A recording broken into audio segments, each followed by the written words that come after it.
make a more sustainable education by giving them their own motivation, increasing their own expectations, and giving them the feeling you can reach those expectations, you are able to do this, and by giving them these feelings you make a learning process better because they will enjoy it in some way. We like to do competitions here in debating. Now sit down please. Everybody wants to fulfill some roles. They enjoy it even when they win their own expectations. They enjoy it that we had this burden, we have solved it, we are really good. And what we think is here, it's more sustainable because of it. Two harms. There are three different kinds of children. The first group is the children who are already self-confident. We don't see any problem here. They give their own expectations. They do it well. I guess two other groups of children are much more important in this case. The first group is children. Those are the children who are complacent, who don't really have to force, to challenge, to give them pressure because they are just there in school. They do their grey life in some way, and they feel I have to fulfill this role. I don't have too much motivation, but I will learn because the system is demanding that. And we see that's bad because actually it's not their own motivation, and if we are increasing their own motivation, we will just put them out of this grey case and give them some aim that they can reach, and actually they will have better motivation in learning. And we really think that with better motivation you can achieve much better outcomes because you've got your inherent interest in learning and you're curious about learning and you really want to do that. No, thank you. Maybe later. The second harm is that there are children who are under pressure either by school, either by themselves. So there are children who are under pressure by school, and that has two outcomes. Maybe they just start rebelling because when they feel the teacher is just giving me pressure, I cannot reach even that.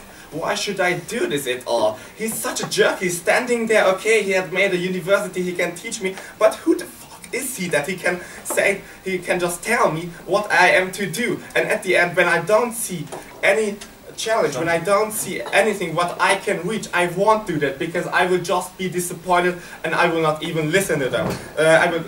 One second. And there are the other parts of students here who just give them self-pressure and they are not really self-confident, and we see also a harm here because if you're not self-confident, you basically are not able to do that great as we want in education process. Okay, I take first. Don't you think you're increasing that pool of students when you actually set the goals higher than what they can actually achieve? No, we not really think it because we think even if it's too high for children, I hope I understand. Even if it's too high for children, we see even if they cannot really reach it, they will increase in their educational process. It does not really matter for us how many times they will may be disappointed, but since we think that's their own expectation, what we are actually raising is just more motivation for them to achieve another goals, to make better process. So that's why we think even if they're too high, you will do it. That's why, for example, athletes in sports are giving them at 100-meter run, for example, at Olympic Games, marks like 9:50. They never can reach it, but they want to do a goal which is really high just to be closer to it. Now I come to my two arguments. School education is bad because school takes pressure on children. They have some expectations children have to fulfill it, but they don't see the real motivation because we think that children aren't that rational to really reflect on the fact that school education is good for them, because they just see I have to do this, my mom tells me I have to go there, and why do I have to do this at all? They will just later recognize that school education is basically the basement of their further life, and that's why we think it's really important. And when we just put pressure on them, it will have it will have no real outcome, because people, when all these people are feeling that pressure has come from outside, they feel like instrumentalized, they feel like forced, they feel like used. That it's an inherent human feeling that when somebody wants me to make something, I refuse it because I do not really understand why I should make this what he's saying. That's why we think that the second half, that we are giving the children their own growing phase by just making some motivation of them told by the teacher, or we can take pictures on the wall to motivate them. We think they have their own expectations.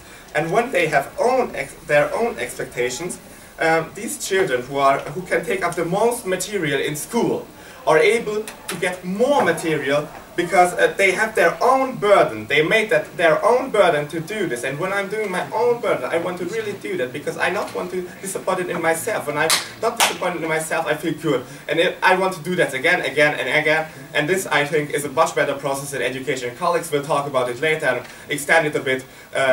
So we are proud to propose. Thank you very much. I'd like to thank the Prime Minister for his comments and welcome the Leader of the Opposition.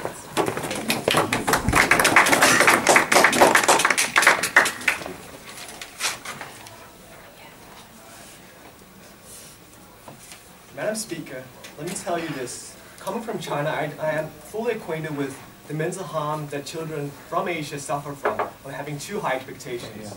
We do concede as a stance of the opposition that motivation is good, but we do however believe that by putting these high expectations, we actually reach a counterproductive result. This, we believe, is not the case. To that end, we would like to give two arguments, a twofold argument. Firstly, concerning why do we have to be realistic, or conversely, why should we not be unrealistic? And secondly, we would like to address the long-term consequences, which actually we believe are negative by having these unrealistic expectations. Now firstly, let's do some rebuttaling. Insofar as I've understood this, all the arguments hinges upon one thing, motivation. Yes, we concede that motivation is good, but not if it's unrealistic. So so we concede this point that motivation is good, but not if it's not realistic. Now, so they say the system demands it. Well, they argue as if right now in our current society, people do not have any motivation. Well, that is clearly not the case. People do have motivation. People do succeed in schools, although there are a group of people that perhaps do not like to go to school, a group of people that dislike to go to school. They argue perhaps that by giving them high incentives, by motivating them to some extent, by for some reason putting limits that expectations that they cannot achieve, they will be motivated enough to work hard in school. We believe that this is actually not true. If people do believe from the very beginning that they cannot achieve these goals, you will not have this actual effect, because they have failed to understand the underlying mechanisms associated with motivation and improvement. If they have no expectations of actually making it, any forms of feeling the forms of approval, we do not see why they will be more motivated. They will actually feel quite the contrary, because of the consequences of not fulfilling the expectations. We'll address this point later. No, thank you. No, thank you. We'd like to address this point later in my substantial argument, where I'll argue that actually what is associated with failing to meet our expectations and the negative ramifications on the persons. So, all right, let me just conclude this point. We do concede that giving expectations is good, but we do argue, however, that it is not good and it's quite counterproductive for people to impose unrealistic expectations, as they cannot achieve it. No, thank you. So now let me proceed to my substantial arguments. Firstly, concerning why do you have to be realistic, I make a two-layer analysis. Firstly, concerning demotivation, which concerns why we should not make it unrealistic, and then secondly, concerning approval, which concerns why it should be realistic. These points should be mutually exclusive. So concerning demotivation, what happens when people cannot reach their goal? They will actually in fact lose their motivations. And as we already argued, it's clearly stated in the motion that we should set goals that are beyond expectation, beyond what is realistic. This already seems to me to be a contradiction. If you intend to motivate them, yet by giving them expectations, by making expectations that are beyond what they can possibly achieve, they will actually be demotivated. And that I would like them to address the government. So why would people even try? No, thank you. So now we should question ourselves, why would people even try if they cannot achieve it? Whatever we do is expressed as a means to an end. If this means cannot achieve this end, if it is not realistic, this is absurd, it is a waste of time. That implies that we are not rational. We assume that children, even though they're not that old, have a mental capacity to realize this much, that if they cannot benefit from it, something is wrong and they will not pursue this motivation. So yes, we argue that children are sensible enough to see that. So what happens if people suffer from constant failure? That is where we'd like to address in our second argument. But before we proceed, we'd also like to address the approval part. So what is expressed in this motion? Well, we are basically making the dichotomy of stick and carrots. When someone fails to meet the expectations, we do the stick. We punish them or they receive some sort of punishment. It doesn't have to be and actually hitting them. It could be the case. For instance, in Asia, children are beaten occasionally, or not occasionally, quite frequently if they fail to meet the expectations. And these expectations are not even unrealistic. Some of them are realistic, but yet, if we want to make it even more extreme and to make it unrealistic, well, then what will happen? So that is not good. We believe quite, however, that it is better by giving them the carrot, by giving them approval when they reach their goals in order to encourage motivation. So instead of making this great idea of, this stupid idea of making an unrealistic these expectations, no thank you, making it unrealistic, we believe that we should actually just maintain the status quo, which is quite fine, because people do fine if they can achieve these expectations. So when they finally do achieve these expectations, they feel a sense of approval, they feel happy about it, and they will establish new goals. That is the way to establish motivation. And this has been dealt with ad nauseam throughout history by having this dichotomy of stick and carrots. Carrots is definitely better, especially with regards to children. Now let me continue to my second point concerning the long-term consequences. Once again, I make two layers of analysis. Firstly, concerning how schools do not exist in a vacuum. Secondly, about the mental consequences of imposing too high expectations and what could possibly happen if they feel failure multiple times or continuously. So we all do know that school is only one part of life. We spend quite a bit of time in schools, that is true, but it actually extends to other social spheres. Now let's think about what this translates into when people always experience failure. Firstly, when they enter the work life, when they enter other social activities, they will not have any expectations anymore, because this has been indoctrinated. They feel that this is almost like an inculcation of the people that they cannot reach the expectation. People will fail, or children will fail to pursue higher goals because they simply believe that they cannot reach them. This is a very counterproductive effect, and we believe that it's harmful. Once again, we'd like to say that we conceive that motivation is good, but what they're doing right now by putting unrealistic demands is somewhat stupid. So, alright, this is counterproductive in one point. Now, concerning the mental consequences, which is my last point. Let's take one example. John Stuart Mill, he was a prodigy. At the age of 12, he was fluent in Greek, and what happened at the age of 20, around 20? He suffered from a nervous breakdown. And to whom did he ascribe this? Because his father, James Mill, had put too much pressure on him. And as he reached the age of 20, he suffered from an identity crisis, he suffered from other issues, and he did not know what was of his life. So we see that many children, especially like an examples in Finland, where they had high expectations of people actually had we saw an actual increase in suicide rates. Therefore, the government had just taken these expectations away altogether. So what I've told you today, I've given 2 points of analysis and some rebuttaling. Now, firstly, concerning why do we have to be realistic, or conversely, why we should not be unrealistic, and secondly, concerning the long-term consequences of having unrealistic expectations. And therefore, I'm happy to oppose.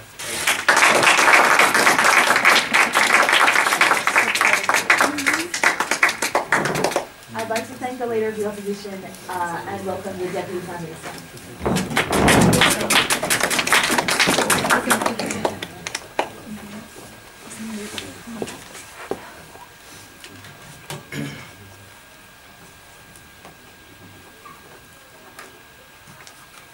Okay, Madam Speaker, what could possibly be a bigger carrot than reach for the stars, kid, apply yourself and you might be Prime Minister one day? What could be more motivating than having a long-term goal that you can actually believe in? Something that is extremely unrealistic, something that you might never reach, but that you have on the horizon looming there, motivating you, keeping you going. That is called ambition. And ambition is a driving factor in each and every one of us. And in those of us that are stronger, and those of us that are stronger in ambition, there is also more possibility. Because if we just stay there complacent, we sort of know, okay, I've got this sort of level, and I'm going to perform that way, sort of. I'm not really, I'll just go tomorrow to school and, well, perform to my standards. You won't grow as much as you could. You don't get out of yourself. You don't apply yourself as much as would probably be nice. And when I take a look at your example, your John Stuart Mill and his father really just pressuring him, that is precisely what we don't want, and that is what we see at schools far too much. That is this infamous stick approach you brought us. That is the teachers giving you all the work and saying, go work, work, work, work. That is the external pressure that is not sustainable. Because it breeds either complacency, because you basically think, okay, I've got my standards, I'm going to stick to them. I don't really grow that much, but it's okay. I mean, my parents are sort of okay with it, I'm okay with it. the teacher doesn't expect more from you, so why not? And then we've got rebellion. Just basically, who does he think he is telling me that? Especially in the pubescent phase, which is the really critical phase in school time. That is a massive problem, because you just block things. You just block the possibility to really take out the material you could. And the third one is that you take a permissive stance, submissive stance. That you basically say, I'm inferior, I can't perform, I feel bad about myself, and that is what gets suicides rate done, very tough. I know I've had several examples of well, several is a bit too much, but 2 or 3 out of my broad sort of circle, where people actually killed themselves because they got bad marks, because they had strict teachers and they thought they could not perform to their expectations. Now, if these kids, that's what I want to put to the room, if these kids were really self-motivated, really ambitious, and thought, okay, I'm going to do this for myself, you know, because I want to reach these goals. Just because I've got a teacher who tells me that I can reach for the stars. That is what could drive them, and that is what could really just get them up. Because no, thank you. Because especially if you fail your expectations, I don't know how you deal with them when you're doing perform to your standards. Personally, and actually everyone I nearly know, they apply them. They are frustrated. They're a bit disappointed. They apply themselves. They grow. And what is it for us to call them this growth unrealistic? Especially when the unrealistic is mostly a teacher's perspective of them. Okay, you can't tell everyone you can be a prime minister. Well, one of them will be. One of them might just be that. So just this judgment of unrealistic is something okay. It is unrealistic, but it's not impossible. The possibility is still there, and as long as that is the motivator on the horizon, it will spur growth. Yes, opening please. Alright, so let me express this as a concept of counterfactual. If a few succeed, but all of the remaining people fail and suffer from mental effects, do you think that is a feasible way to do things? Growth is an eternal process. It is lifelong, basically. Truly ambitious people never give up. They have this driving factor throughout their entire lives because life is growth. Life is always growth. That means, okay, I'm not a 30 Prime Minister, I might be it with 40, I might be it with 50, I might be with 60. And that way they grow as much as they can. They utilise the potential. And especially in school is where we have to start, because that is where mentality is fostered, because that is where you have the great malleability of the brain, because that is where you can actually spur growth. And no thank you. And that is not only when it comes to material. This is not just we just get so much knowledge in there, and they get where they want to go, but they also learn methods. They learn how to learn at school. And learning how to learn is exactly what we propose. And this does not take for the teachers to take extra psychology seminars. This does not take them to have to really just delve into the work massively and create great overtime. This just needs a different approach to matters. This is so because currently most teachers that I've ever had were either pressure, external, you achieve this, you just learn as much material, and if you don't fulfill my standards as a teacher, then I will penalise you. Or the second is just a sort of laissez-faire sort of teacher. It's a free working place, and yeah, everybody does what he wants. Sort of and lackluster. Actually, there are loads of lackluster performances.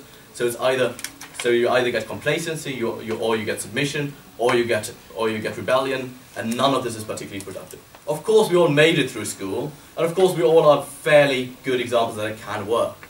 I mean, otherwise, we wouldn't be spending our weekends at debating tournaments, actually intellectually challenging ourselves and each other. But the fact is yes, please. Don't you think that even if you raise the expectations of children, like their own expectations of children, that can create some kind of internal insecurity? Internal insecurity? No, I actually believe that helps kids to really assess themselves, to really have something that drives them. As I've spent most of my speech on, basically. If you've got a driving factor, that doesn't mean insecurity. It is a sense of empowerment that these kids feel. It is the sense of everything is possible. And if we take that away from them, we take their motivation. And this everything is possible, coming from within. That is something that you can't just take away from a person like that. That is something that you give them in their early years for life potentially. Some of us already have it. Those are usually the high achievers in school. Those are basically more or less us, I suppose. I would call myself for that. That is what drove me through my 13 years and being sort of productive. Now, let me just sort of take a look here. What have I got here in terms of runs it right.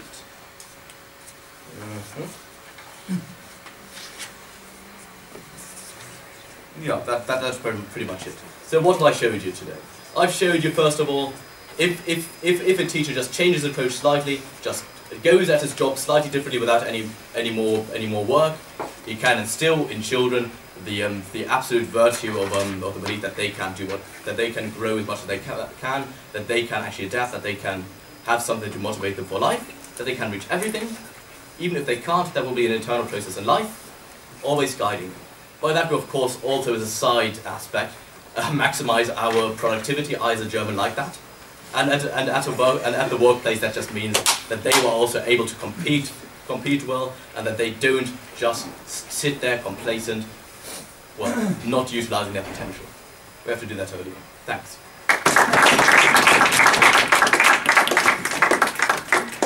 I'd like to thank the Deputy Prime Minister for the speech and welcome the Deputy Leader of the Opposition.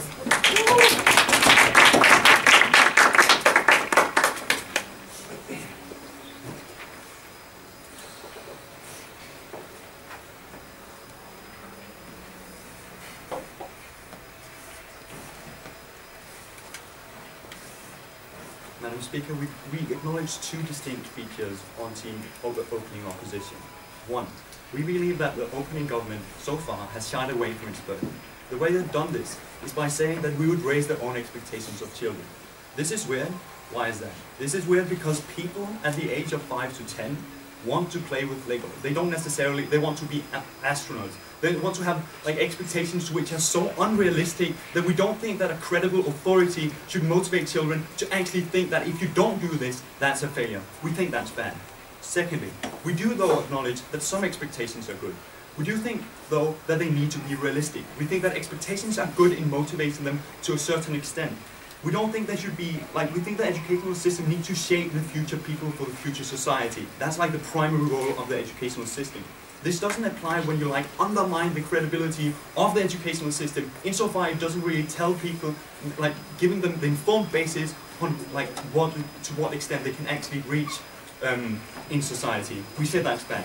We do not say it's the same, we don't say that, it's not the same as saying that you should strive for being an MP. We think that's pretty innocent, right? We also say that you can do whatever you want to in the world, but we think that when when a teacher tells you that you should be an MP, we think that it has consequences. What are these consequences? These consequences are that they even if it's their own expectations that they're raising, we think that that has internal consequences. All of the analysis which Alex gave you on the insecurity has been so far it still stands. They haven't really touched upon that. They just said, well, we motivate them, and we think that one of them might actually do it. Well, we say even though one might do it, we say that the thousands of children that you're putting under this educational umbrella will still suffer. They will still have consequences for that.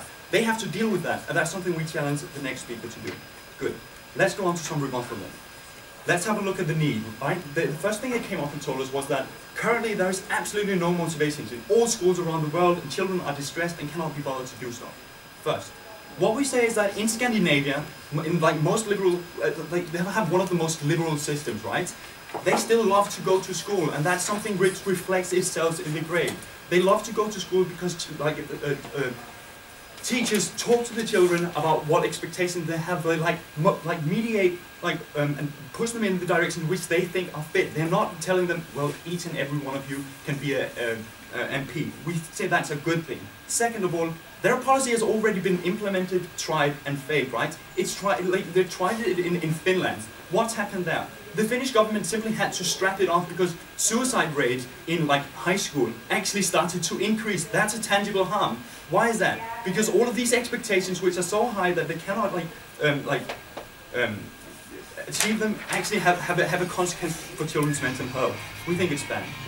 Two, they identified 3 types of students, right? The first one was the self-confident. There's no problem. That was what they said, and we agree. We say that self-confidence comes by fueling that confidence in areas which they're really good. We don't say we should not have any expectations. We just don't say we should make it unrealistic on the long-term basis. 2, they identify the ones who don't work hard enough. we don't see how like differentiated education is mutually exclusive with the status quo. It already exists and it works quite well in like most Western countries. That's something which this like doesn't necessarily like. We don't see how this helps these children. They gave us no analysis as to why this is the case. We think differentiated education already exists and it works perfectly fine. 3, the people who don't like school, and this is where it becomes really interesting, Madam Speaker. What they said was that children currently, they feel detached from, that children currently don't really want these, like, don't like these authorities because they feel somewhat detached from the university teacher and so on.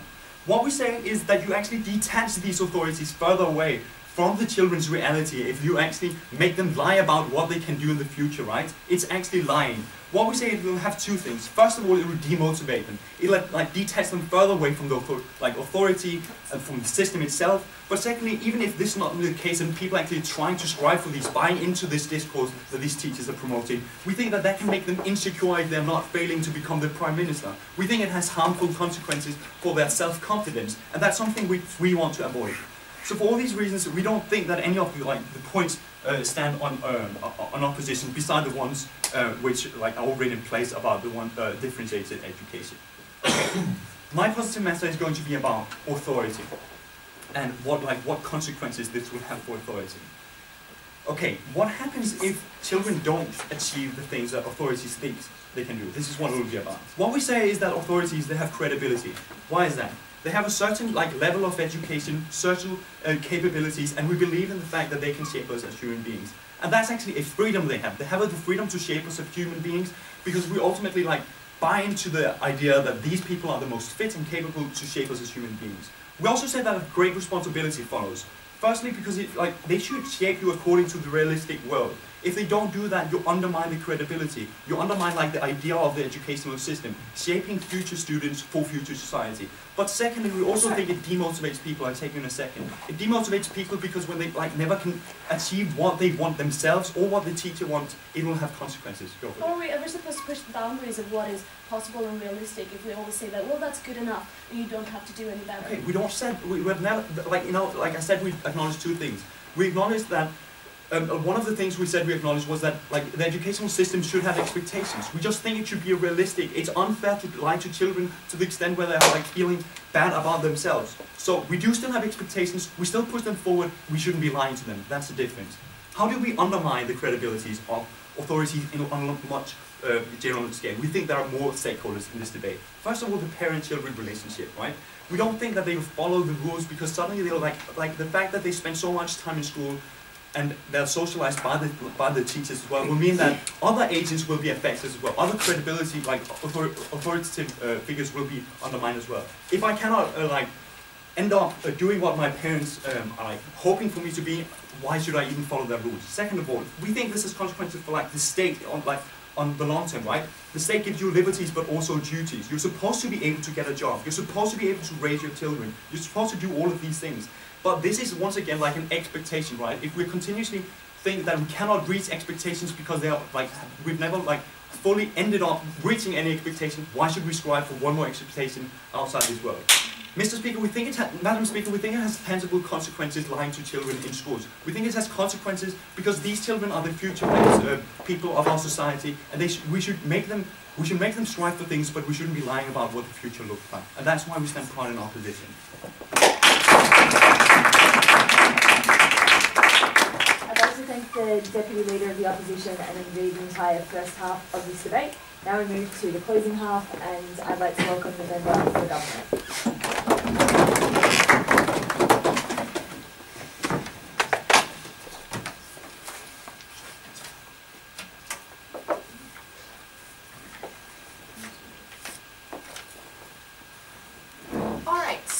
Start with some rebuttal of the opposition.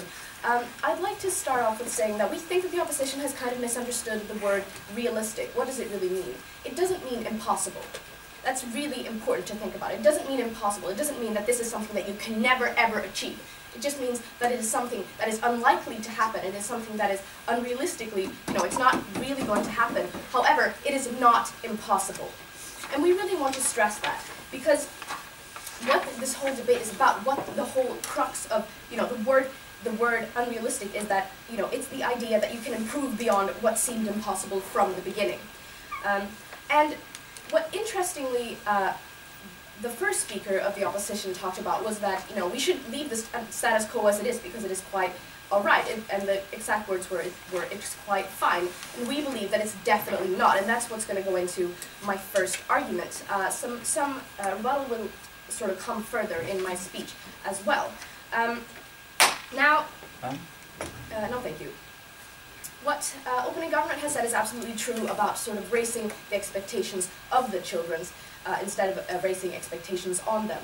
And this is very important. This is even crucial, and I want to talk to you about why it is so important right now. I want to extend on sort of why we need it as of right now.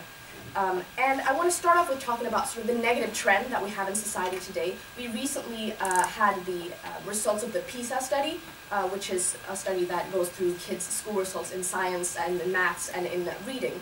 And we see that countries like Sweden, which are in every other way very rich, very like good countries with welfare and everything splendid like that, they have the highest declining rate in every single subject, because we have a negative trend in school. Kids aren't learning as much as they used to. And if we're ever going to achieve more, if we're ever going to raise these results and make kids learn more, if we're ever going to achieve more, we need to expect more. No, thank you. And why we think this is so important is because we think we need to really understand that kids learn when they have expectations and when they have motivations. And we've heard it, and we definitely agree. Motivations are so important. And I want to continue with talking a little bit about the process of learning and why this is so important when it comes to kids having high expectations. So what's the process of learning? Okay, you learn something because you set a goal for yourself to learn this thing that you have in the goal. If you have goals that are far away and seem almost unreachable, that is when you will keep learning until you reach that goal. If you only set low goals for yourself, nothing will happen because you will stop learning when you reach those goals. And that is why we think it's so important for children to sort of think further than they thought was possible and to work towards that goal. And while they're working towards that goal, keep learning and keep getting to where they want to go. And what we don't want to do is limit kids, and that is so, so important. And that is something that I think opposition has really not gotten. That if we were not to do this, we would continue to limit kids in what they're doing. Yes, sir. How is like differentiated education mutually exclusive with the status quo? We think that, and I'm gonna come into this in my next point a little bit, but like, the status quo right now is that we have a declining rate of education, we have a declining rate of grades for a lot of countries, specifically in Europe, but also in Asia, and in, we have a declining rate. And we need to change that. And we've done different things, like different things have been done in educational politics, but nothing seems to be working. And what we want to do is for the kids to be able to reach this themselves, okay?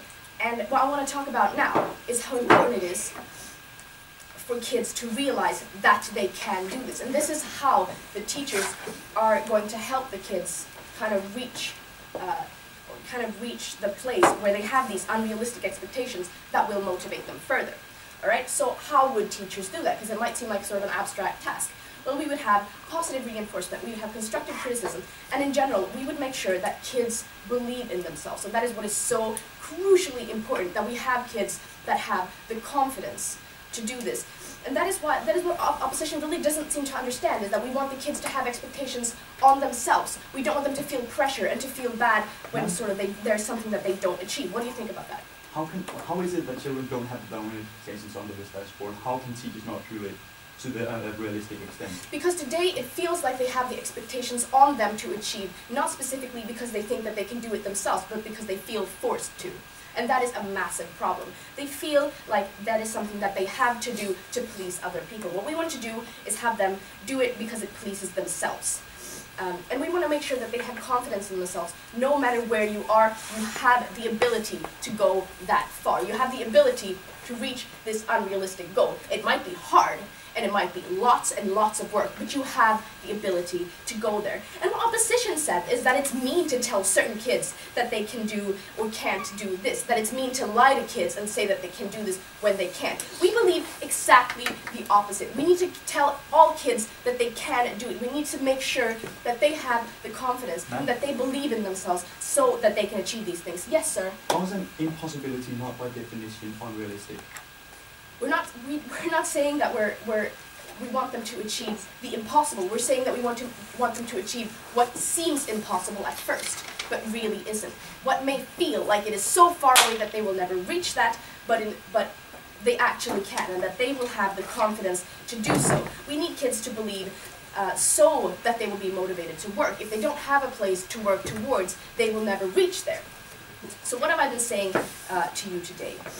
It's that, you know, we need to do this now. Why do we need to do this now? Because we have a negative trend in education and we need to turn it around. And we believe that this motion is exactly right to do so. We believe that if we're ever going to achieve more in schools, we need to expect more of kids, and kids need to expect more of themselves and have a better confidence. And we believe that through this kind of motion, the process of learning and the process of getting to where you're supposed to be never ends. If you have low goals and low sort of expectations on yourselves, you will never reach as far as you could potentially go. And that is why we think it's crucially important that these kids have very high expectations on themselves. And with that, I beg you to propose this motion. Thank you.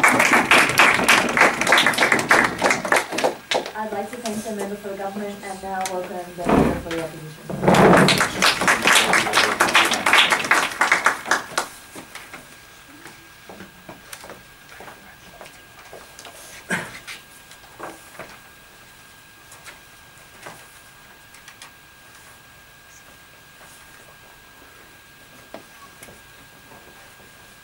Thank you very much. Thank you very much for this interesting debate so far, in which we have seen two very interesting moves by the government. The first one being, speaking about motivation, being kind of the core topic of this debate. The first one being expectations, to define them as internal, to define them as ambitions, which is an interesting move because it kind of evades a little bit of the problematics of this debate.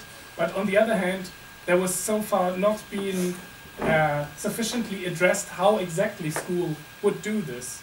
I mean, this is a very broad statement that many people can maybe agree that having ambitions is a good thing, but then there is the clash on the point of being realistical or not being realistical. And this is really where we see the differences between the opposition and the government. And there stands the point that having false lies to children, having authorities, like the school as an authority, no thank you, and lying to the children, giving them unrealistic aims, actually leads to a demotivation, and this has been also a big part of the debate. And the second interesting move has actually been then defining beyond what they can realistically achieve as not being impossible, which is also a very interesting, thank you, play with words, trying to evade the actual problem of this motion. But it is also not totally put to the point, because even when we assume that beyond what they can realistically achieve doesn't mean it's impossible, and even if we maybe agree that some, very few, can achieve this, most of the students will not achieve this. So the problematics still remain, that many children will suffer from false lies and unrealistic ambitions. No, thank you. But after kind of going into this kind of broad trends in the debate, I would go on with maybe one or two short rebuttals. We were hearing just from the speaker before me that how schools, first indications maybe how schools actually would raise children's inner ambitions. We heard something like positive reinforcement, and we have heard believe in themselves. But to me it seems very, very unclear how giving them unrealistic ambitions will give them positive reinforcement. We believe that positive reinforcement is in fact a very important factor in fostering motivation. But positive reinforcement is something that works if you give children reachable aims, reachable short-term aims also that they then achieve, and then they go for the next step. So you build them slowly up. But it's not something that you give them by giving them high unrealistic ambitions, which they then, sooner or later, will definitely find out that they are unrealistic. The big part of the children find out that they have been fooled by school, and this will definitely have negative consequences for them. Yes? 5 years ago, my professional teacher deemed it unrealistic for me to ever go to university. Well, I'm at uni now. It worked. Why? Because I was self-confident and ambitious. And ambition means, even if you haven't reached a goal, you want to reach it in the future. Thank you very much. So you seem also, as you also indicated by being a high achiever in school, you seem to be one of the lucky few. But you also have to think of the many others that are not able to achieve this unrealistic ambitions. No, thank you. But after doing some rebuttal, I would more focus now on our actual extension. And our actual extension is very much about the vision of the world or the purpose of school. Because what we also have in this motion is that the school should raise the expectations. So we have to talk about the role of school. And we see that the purpose of school is not only to have the highest achievers, to have the highest PISA results, as my former speaker talked about. We see very much the purpose of school in three elements. First, it is definitely to foster intrinsic motivation, but not by unrealistic aims. Secondly, it is to prepare for a good life. And thirdly, it is, yeah, that's the two.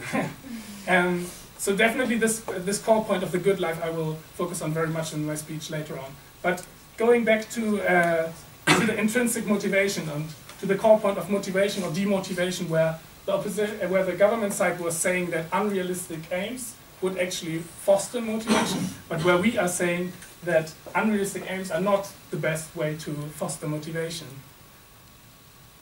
So,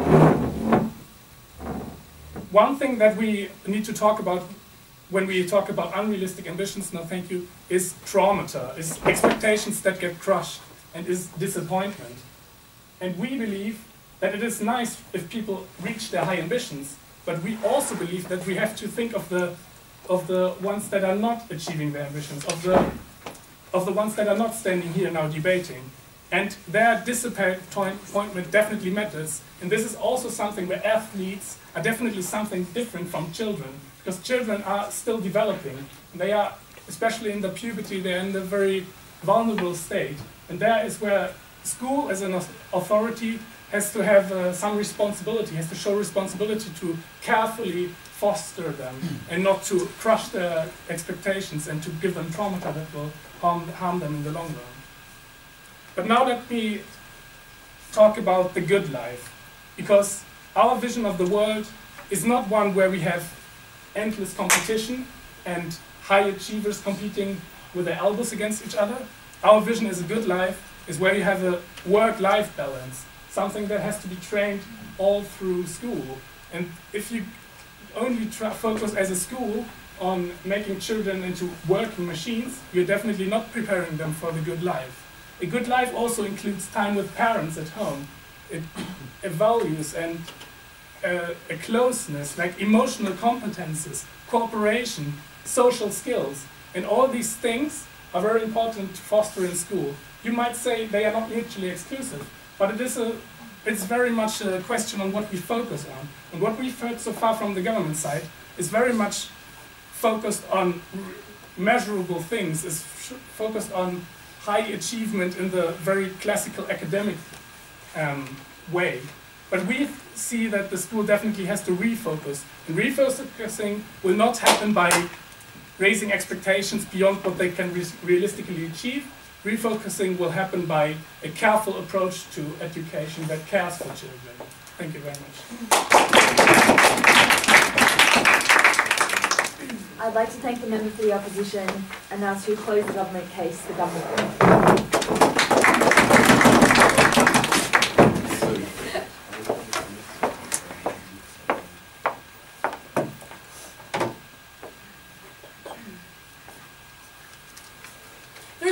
Talk of the future in this debate, about how children should not be discouraged about their futures and what will discourage them about the future. Well, we on the government, our extension basically talked about the process of this kind of learning and how it actually motivates children to reach their goals for the future, something which we crucially need. Now, I'll go through what we have done in this debate and how that has answered the points of the other side and why essentially what we brought to the debate was necessary. Now, firstly, we have this little clash about realistic versus impossible, and I understand why it may be seen as a bad move, but what I'm trying to explain here is that it was indeed misunderstood. For example, what is impossible? Well, it is impossible, for example, for me to get from here to Kenya in 2 seconds. That is impossible. We used to think that it was impossible to go to the moon. We used to think that it was impossible to fly. Today, those are not impossible things. Well, on the other hand, what is realistic and what is unrealistic? It is unrealistic for a working class kid with a huge family, no money, in a country where university studies are expensive, to become a member of parliament. However, we think that it is elitist and wrong to say that they cannot do it. And we say that if they want to do it, they should. Now, the opposition, on the other hand, they say we would be crushing their dreams if we said that, well, you can be a member of parliament. We're saying that we're crushing their dreams, we're telling them they can't. So, what we, as the extension, offered was that positive reinforcement and belief in every child. What exactly does this mean then? Well, it means that, whereas of course there are always many other parts of the school curriculum, the schools shouldn't be setting boundaries. The schools should be saying, indeed, that is what you do, and this is how you do it. And they should be saying, reach higher, aim further. Just because no one in your family has ever done this before, and just because everyone is telling you that you can never do this, doesn't mean you can. And if we look at people who have achieved amazing things, what were we telling them? People were telling them in their societies, you cannot do this, women cannot vote, you cannot run that fast, you're a poor child, you cannot go into that big business, become a CEO. But those people who have achieved amazing things in our society, those are the peoples who aimed higher than they ever thought was possible. And they did it. Now, yes sir? The Chinese government put actual safety nets under the high-story schools. Is that a cost you're willing to take in order to fulfill these Thank you. dreams? Well, firstly, one point is that I'm afraid I'm not entirely sure about exact motivations of Chinese students, but I'm sure that a lot of it is about achieving high grades rather than having this whole vision of what you're supposed to become, which is what we want to focus on. And we can take another example then that we brought up, and I can show the mechanism of this. We showed Sweden and other well-developed countries that were going down. Well, what is happening here is that you're saying, well, we're aiming for everyone to pass. And when you reach certain goals, you're good enough. So there are students sitting there tapping their fingers and wondering, well, I've reached this goal, why am I still in this class? And we think that this is not the goal. Instead, we should always be presenting and giving the students something to work towards. They are never done with school. Learning is a process. There are no, you don't reach your goals, you work towards them. Now, no thank you, sir. Furthermore, the opposition talked also about about a good life, that it included more things, that it included, your family time, it included being happy and all sorts of things. Well, for many people, especially those people that we talked about who maybe don't perform the best in school, this good life is not what you have right now. This good life seems very, very far away. And as we showed, sometimes, in fact, this good life is the unrealistic. The good life is what you will never have. If you have had a very difficult family situation, a good life is one of those unrealistic goals. And we're just saying that, we have to put these very unrealistic goals for kids, because it is at this point, this stage, when the opposition calls them vulnerable and the government calls them potential. This is when we should be setting these goals. Okay. Because we're not saying, ladies and gentlemen, that it is in school when we should crush their dreams. We're saying that it is in school that they choose the direction in life. They choose, I guess my point and my direction in life is what the teachers are telling me. It is to achieve a passing grade and then get a job that my mom and dad has because I know how to do it. That is not. The school's motivating factor should, and role in this case, should be about saying, where do you want to go? We can take you further. What do you want? How do you achieve a good life? Well, and then think about how you can achieve a great life. Now, to tie up this debate, I'd just like to go back to what we talked about, like some words that were spread around in the debates, which were this part about the future. That we are in school preparing the kids for their future challenges. Well, there are many future challenges, not just for these individual kids, but there are also future challenges for, you know, our entire human population. And we think that basically, in the future, we are in front of very, very many challenges. Challenges that will require impossible things for us to face. Environmental challenges, challenges of food, of poverty, of starvation. Challenges which, well, according to the statistics, we've already lost. We need people who can overcome these challenges. We need every single individual. And basically, what we need to do is aim so high that even if we don't reach it, at least we've come some part of the way. So we think that in order to overcome the future challenges for kids and for humanity, well, basically, we must put their expectations unrealistically high. Thank you. I'd like to thank the government whip and the entire government bench. And to close the opposition case and this debate, I'd like to welcome the whip leader.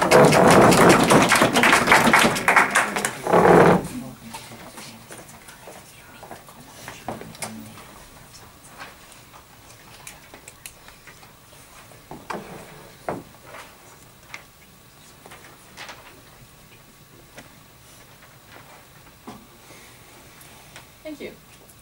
So to close this debate today, I would like to respond to a few of the arguments stated by the government side and summarize the arguments of each side and show why the opposition side stands in the end. So from the government side, we've seen that they would like to encourage kids to find their own motivation, not pressured by teachers, to reach for the stars. They haven't really said how it is that schools could sort of force kids to come up with these unrealistic goals. I think kids would naturally sort of condition their goals to be realistic. I see a few problems with their intention for teachers to encourage them to do unrealistic things. For instance, this reaching for the stars thing. If a kid says that they would like to be an astronaut. My assumption is that a 5-year-old doesn't know what an astronaut really does, or what you need to actually do to become an astronaut. A child may think, okay, I'm going to build a spaceship out of cardboard, and I'll practice every day sitting in my cardboard spaceship. But this would not help them to actually achieve the goal of becoming an astronaut. So if a teacher continues to encourage a child to do these kinds of things to achieve this goal, that's not going to get them anywhere. And in fact, it might be detrimental because it will give them the false impression of that they are working towards a goal, which they aren't in fact. Yes, please. If the teachers are telling the student that you can definitely do this, just work towards it, and giving them tasks, okay, finish these math things, do this, and you'll be able to reach this goal, don't you think that that is positive for the child? I thought that the teachers weren't supposed to pressure from the outside, according to the So moving on.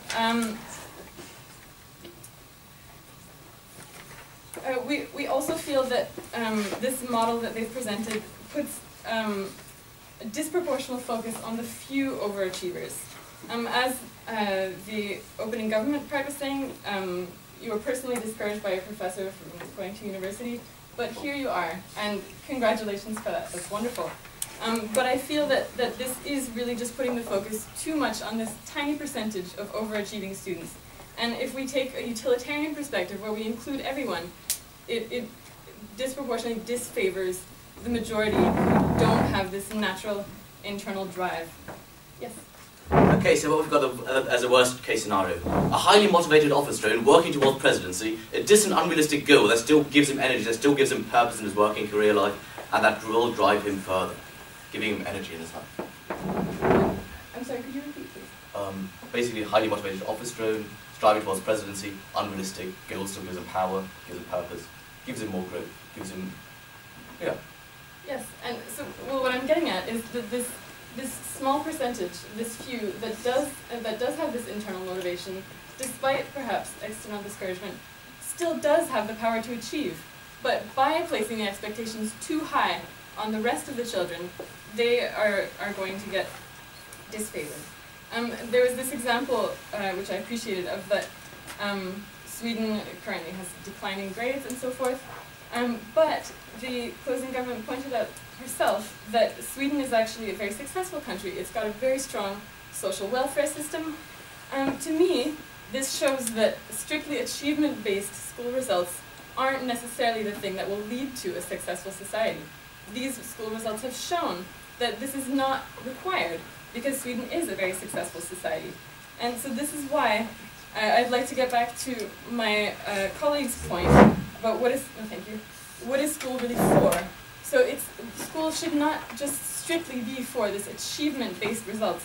It should be preparing children for life, preparing them with soft skills, preparing them with social skills, providing them with emotional intelligence, preparing them for dealing with situations where they're interacting with other people, doing group work, going on trips, all these kinds of things. And in a real job situation, school-like tests aren't really, part of your everyday life at a job. So we don't really see this achievement-based stuff as relevant in real everyday life. Furthermore, all this emphasis on that, yes, the teachers should encourage the kids to have their own motivation and so forth. I feel like this line can get kind of blurred. When we look at places like South Korea, for instance, where there's really strong pressure for kids to achieve, though I haven't been to South Korea myself, I haven't been educated there, but I can guess that probably a lot of this pressure is not overt. I would guess that a lot of this pressure is internalized. So when we look at it this way, then yes, it is their own internal motivation, but yes, it is still damaging. These expectations that they have of themselves are very high, and there are high suicide rates among students in South Korea. I mean, yes, they have very high results in school, but this is not healthy for society, that they have these internalized pressures. Yes.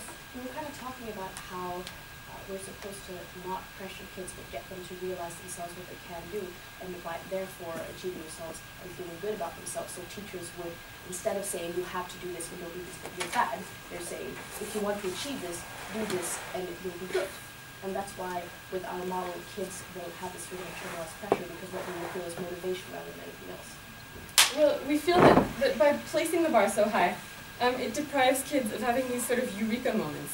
I mean, when we say to a kid that they have to achieve this much, and they achieve this much, I don't see them getting the kind of positive reinforcement of, yay, you did this much. It would really be like, oh, you didn't quite make it. And then the kid would feel discouraged, their spirits would get shot down. But if there's incremental goals that are realistic, then each time they achieve one, they get positive reinforcement. They get to feel good about it. They get their motivation to continue. So by setting out these steps, oh, you can totally achieve that. You just have to do this. It's unrealistic for all but these few exceptional overachieving children.